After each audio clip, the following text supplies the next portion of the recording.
تلنگانہ میں کووڈ-19 کے معاملات میں اضافہ دیکھا جا رہا ہے، جسے تیسری لہر کا آغاز کہا جا رہا ہے۔ پروفیسر شیوا تریان کے ذریعے تیار کردہ ایک نئی رپورٹ میں تجویز پیش کرتے ہیں کہ ریاست جنوری کے تیسرے اور چوتھے ہفتے میں اپنے عروج پر ہوگی، یعنی تیسرے اور چوتھے ہفتے میں کووڈ کے کیسز میں اضافہ ہوگا۔ انڈین سیٹلائٹیکل انسٹی ٹیوٹ کے پروفیسر شیوا تریان اور IISc بنگلور کے پروفیسر راجیش سندر سین ماڈل کے 3 منظرنامے ہیں، یعنی 30% یا 40% یا 100% آبادی ماضی کے انفیکشن اور ویکسینیشن کی بنیاد پر متاثر ہو سکتی ہے۔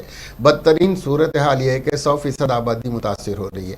یہ معلومات ڈیلٹا سے اومیکرون کے نئی قسم گنا زیادہ 1.41 گنا زیادہ سے بتائی جا رہی ہے۔ اس کے علاوہ جب صورتحال اپنے عروج پر ہو تو ریاست میں ہر روز 6-7 ہزار کیسز کا اضافہ ہو سکتا ہے اور یہ دیکھا جا سکتا ہے۔ اب تک کووڈ تلنگانہ میں مئی 2021 میں دوسری لہر کے دوران یومیہ 10,000 کے بدترین کیسز دیکھے گئے ہیں۔ تیسری لہر کے مختصر ہونے کی پیشین گوئی کی جاتی ہے، لیکن وقت کے اندر تیزی سے بڑھ جاتی ہے، جبکہ جنوری کے تیسرے یا چوتھے ہفتے میں کیسز میں اضافے کی توقع ہے۔ فروری کے وسط اور مارچ تک کیسز میں کمی آ سکتی ہے۔ ریاست میں کم سے کم کیسز دیکھنے کو ملیں گے، انہوں نے بتایا۔